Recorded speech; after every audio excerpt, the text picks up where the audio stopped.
नमस्कार दोस्तों।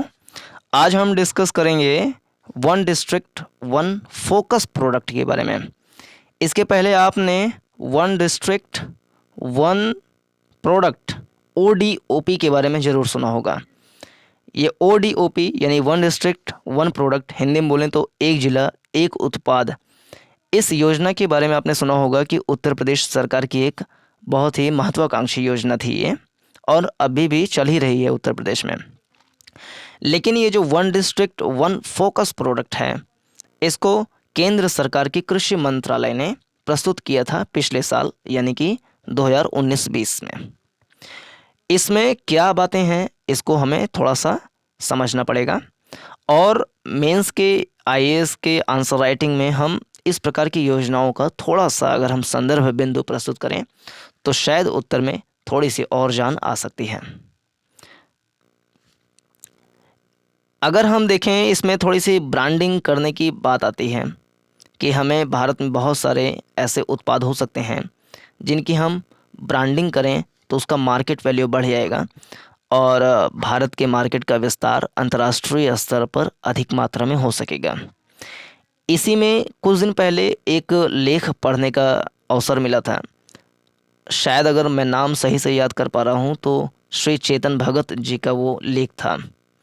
उसमें उन्होंने भारत के 10 उत्पादों के बारे में डिस्कस किया था जो कि एक तरीके से अंतर्राष्ट्रीय स्तर पर एक ब्रांड बन करके भारत के मार्केट का विस्तार कर सकते हैं। उसमें से हम 10 प्रोडक्ट का एक बार नाम गिना दें तो आप उसको नोट डाउन भी कर सकते हैं। और ये एक बड़े लेखक हैं, बड़े जानकार हैं, इन्होंने कुछ पुस्तकें भी लिखी हैं और बहुत फेमस और राइटर हैं। तो इन्होंने जो सुझाया है उसको हम अपने आंसर राइटिंग में एक संदर्भ बिंदु के तरीके से प्रस्तुत कर सकते हैं। पहला उत्पाद उसमें से था आम। आम के बारे में इन्होंने बताया था कि आम भारत के बहुत स्वादिष्ट होते हैं, मीठे होते हैं, बहुत सारी फसलें, बहुत सारी किस्में होती हैं आम की, उनको हम ब्रांड बना सकते हैं। दूसरा उन्होंने गाजर बताया था कि गाजर में अच्छी होती हैं, भारत की कुरकुरी गाजर होती है, मीठी होती हैं, और विदेशों की गाजर जो है वो नारंगी कलर की होती हैं और बेस्वाद होती हैं, प्लास्टिक जैसा होता है, ऐसा उनका अनुभव था गाजर के बारे में। मसाला उन्होंने कहा कि मसाला स्पाइसेस भारत में अच्छे अच्छे हैं तो उसका हम ब्रांडिंग कर सकते हैं दुनिया भर में। मसाले में जैसे जीरा, लौंग, इलायची, ये सब बहुत सारे मसाले हैं। इसके अलावा डेयरी उत्पाद के बारे में उन्होंने चेताया था कि हम दुनिया में बहुत अच्छी तरीके से स्वादिष्ट जो डेयरी उत्पाद हो सकते हैं, घी, मक्खन, पनीर, बटर, ये सब, दही, इन सब को हम बना करके ब्रांडिंग करके पैकेजिंग करके हम इसको भेज सकते हैं विदेशों में। इसके अलावा जामुन एक बहुत ही अच्छा फल होता है, मीठा होता है, बहुत ही स्वादिष्ट और स्वास्थ्य की दृष्टि से बहुत ही अच्छा माना जाता है और इसको विदेशों में बहुत कम जाना जाता है। अगर इस असाधारण फल को पूरी दुनिया में प्रचारित किया जाए तो ये भी एक ब्रांड बन सकता है, ऐसा चेतन जी का मानना था। इसके अलावा राजगीरा, अमरनाथ और बहुत सारी प्रोटीन से रिलेटेड उत्पाद हैं, अनाज हैं, सीरियल्स हैं, खास करके जो मोटे अनाज होते हैं। और भारत ने एक बहुत बड़े मंच, कह लें कि आम सभा जो महासभा बोली जाती है, उसमें एक विचार प्रस्तुत किया कि 2023 को 2023 को मोटे अनाज का वर्ष घोषित किया जाए और इसको माना भी जा रहा है, स्वीकार किया जा रहा है। तो मोटे अनाज में बहुत भारी मात्रा में फाइबर्स और प्रोटीन्स पाए जाते हैं और ये कह लें जलवायु और पर्यावरण की दृष्टि से बहुत अनुकूल भी होते हैं। तो मोटे अनाज का हम विस्तार बहुत कर सकते हैं और भारत में ज्वार, बाजरा, गेहूँ और इस टाइप की जो फसलें हैं उसका हम उत्पादन अच्छी मात्रा में बढ़ा सकते हैं, जो कि राजस्थान, मध्य प्रदेश इलाके में उपजाया भी जाता है अच्छी मात्रा में। इसके अलावा चावल, हालांकि चावल के बारे में कहा जाता है कि ये पर्यावरणीय दृष्टि से अच्छा नहीं होता है, लेकिन चावल को हम ले सकते हैं। लेकिन जो असली किस्म के चावल हैं, जो बासमती किस्म की चावल हैं, उनको हम उपजा सकते हैं कुछ मात्रा में। इसके अलावा मिर्च हो गए, सेब हो गए, नागपुर के संतरे हो गए, इसके लिए उन्होंने कहा था कि कृषि में सुधार एक बहुत बड़ा तरीका हो सकता है। इसी क्रम में one district one focus product, ये एक कृषि मंत्रालय की योजना है भारत के। इसमें क्या किया जाता है, किसी भी जिले के एक चर्चित कृषि उत्पाद यानी पॉपुलर, एक कह लें कि कृषि एग्रीकल्चरल प्रोडक्ट को चुना जाता है, उसकी समूची मूल्य श्रृंखला में सुधार किया जाता है। वो यानी कि उसके उत्पादन से, प्रोडक्शन से लेकर के, उसके सप्लाई से लेके, उसके प्रोसेसिंग से लेकर के, उसकी पैकेजिंग से लेकर के, फिर उसके कह लें कि ब्रांडिंग से लेकर के, ब्रांडिंग करके फिर उसको मार्केट तक पहुंचाने से लेकर के, उसका कंज्यूमिंग कराने से लेकर के, जितनी भी सप्लाई चेन की अपनी अलग अलग व्यवस्थाएं होती हैं, उन सभी स्तर पर काम करने की बात इस one district one focus product में बात की जाती है।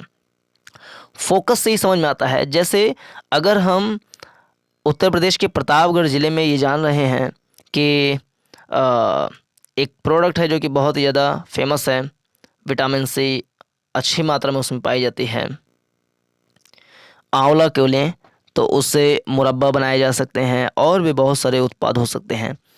तो फोकस प्रोडक्ट में क्या है कि एक प्रोडक्ट हमने जैसे ले लिया आंवला, तो आंवला का प्रोडक्शन अच्छी तरीके से हो तो सिर्फ इसी पे काम नहीं चलेगा, उसका प्रोसेसिंग किस तरीके से हो, उसका मार्केट ढूंढा जाए कि इसका मार्केट कहाँ पर है, वहाँ तक उसको सप्लाई कैसे किया जाए, इस पर भी ध्यान देना पड़ेगा।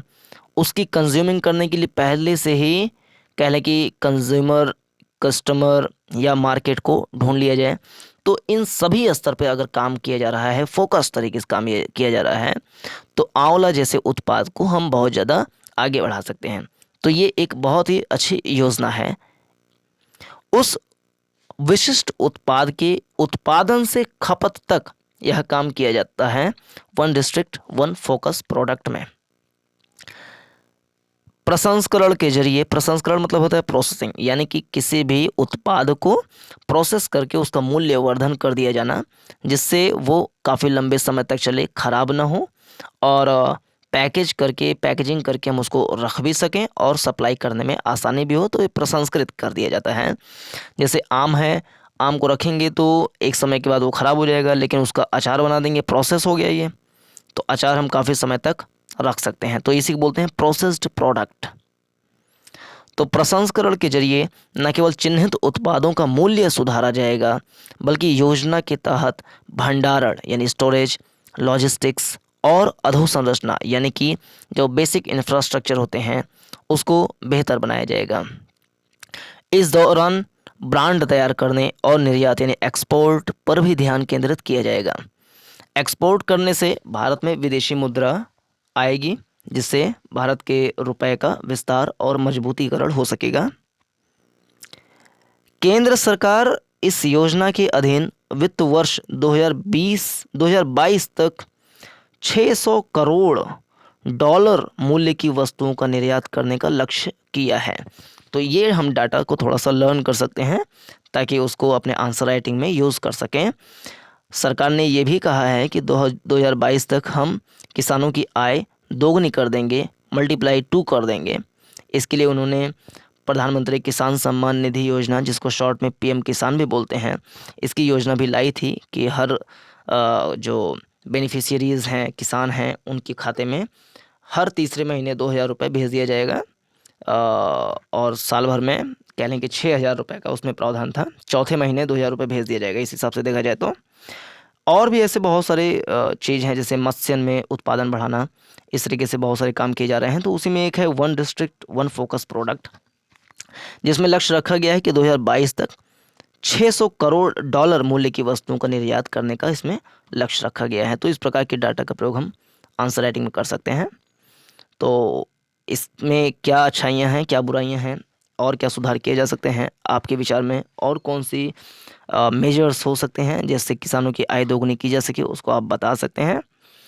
और इसमें एक बहुत ही कारगर कदम कृषि सुधार यानी कि जो फार्मर के बिल्स हैं उसमें जो रिफॉर्मेशन करने की बात की जा रही है, वो भी एक उपाय की दृष्टि से देखा जा सकता है। तो इस वीडियो में इतना ही। अपने विचार आप प्रस्तुत कर सकते हैं। वीडियो देखने के लिए बहुत बहुत धन्यवाद। नमस्कार, जय हिंद।